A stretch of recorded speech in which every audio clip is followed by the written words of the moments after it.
Hey guys, it's Fred. Good morning to you. Thanks for watching my channel.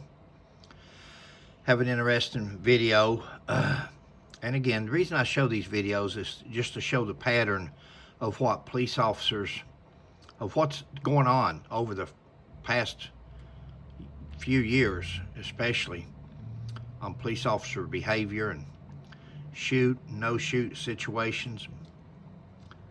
Prisoners been beat, abused for no other reason than contempt of cop or pure ego.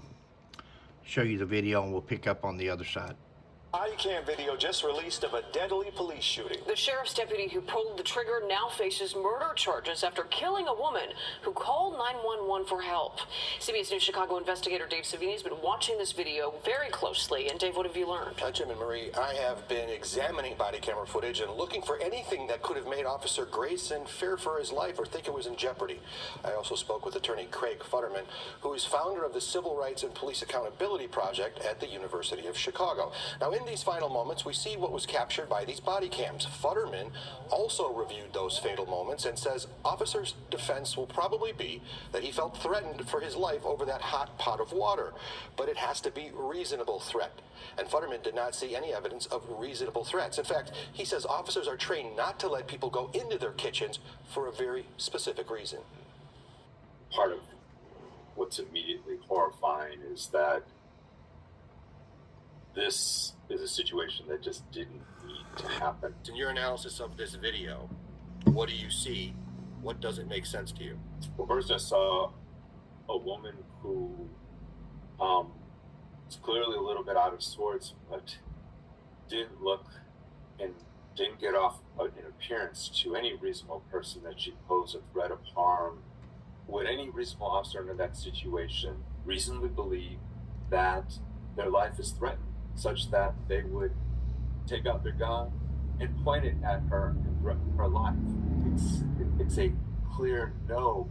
If you feel that someone is potentially threatening, where's the last place that you tell them or allow them to go? The kitchen, because guess what's in the kitchen? Right now, where you are in that room, there's no weapons. She's unarmed. There's no knives in the kitchen. You have knives. You have pans. The officer immediately grabbed his gun and pressure escalated, went from 0 to 100 with that. Would you say that this event would have even called for the use of a taser? No. Futterman also says the officer got very agitated after she said, "I rebuke you in the name of Jesus," and then pointed a gun at her. She appears to have put her hands up for a moment, crouched down, and then reached again for that pot as he approached her. Futterman says he believes the officer created the threat in that situation, Jim. And I agree, no doubt, and I'm sure you do too. There's probably not one in a million watching this that wouldn't feel sorry for that woman and say the same. Lady, no doubt, has some kind of a mental issue, dementia, Alzheimer's, offer medication. There's something going on. Pull a gun and shoot a woman in a kitchen. You could have backed out if you were scared of the water. First of all, if you're that scared, you don't need to be in law enforcement, because there's some hairy situations out there a person can get into. He should have just backed out and called a real policeman and let somebody went in there and handled it. That's somebody's mother, somebody's grandmother. This is a cop that clearly, in my opinion, was wanting to get a notch in his belt. He wanted to be able to, through his life, to tell people, well, I've had to shoot 3. Yeah, I've done, I spent 40 years, guys, never shot nobody. Just because we're justified in shooting doesn't mean that we have to pull that trigger or shoot. We have other means. Why are we always in such a hurry? As a hostage negotiator, you know, sometimes you just back out. Give them time to cool down. That's machoism. Cops think that we have to go head on right then. No time for talk. No time for just back out and say, hey, let's get us a female cop in here. Let's get somebody else that she can get along with better. You could tell she wasn't comfortable with this officer. No wonder.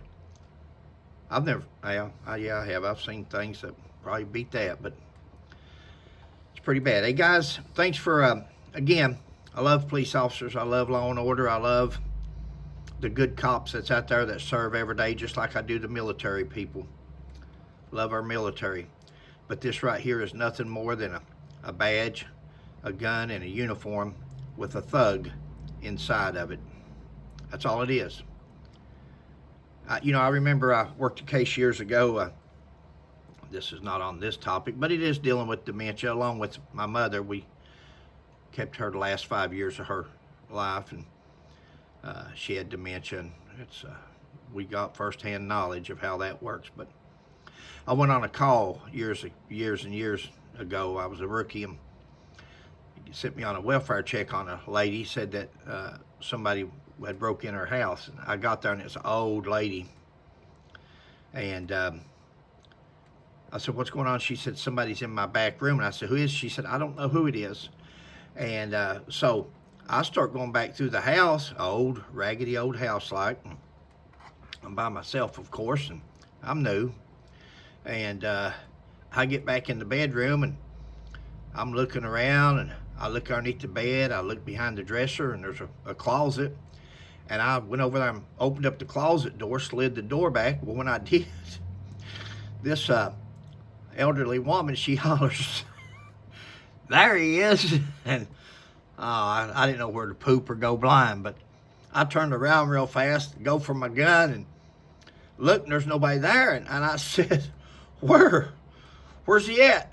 And she said, she started laughing, this old woman, and she just started laughing. She scared me so bad, I guess, and she got such a kick out of that. And I never will forget that. That was a sweet old woman. She's long gone now, but me and her laughed. But anyway, guys, if you haven't subscribed to my channel, please subscribe and share. We've got to stick together. We've got to. There's some good officers out there, but if we keep allowing these bad officers to stay on the job, if we keep allowing them, all they're going to do is influence the good officers. Or the good officers are going to be standing around watching what's going on with the bad officers and get taken down the same as them for not saying something or stopping this conduct. Let's stand up. Let's share these videos. Let's get the word out there and say, hey, we're not going to take it anymore. We're all human beings. We're glad you're here to protect us, but we don't mistreat you. We don't want you mistreating us. Let's get off these ego trips. Let's leave that gun in the holster unless we absolutely, positively, it would be on a shadow of a doubt, have to have it. There's just no other way that we can solve this. Thanks, guys. Catch you next time.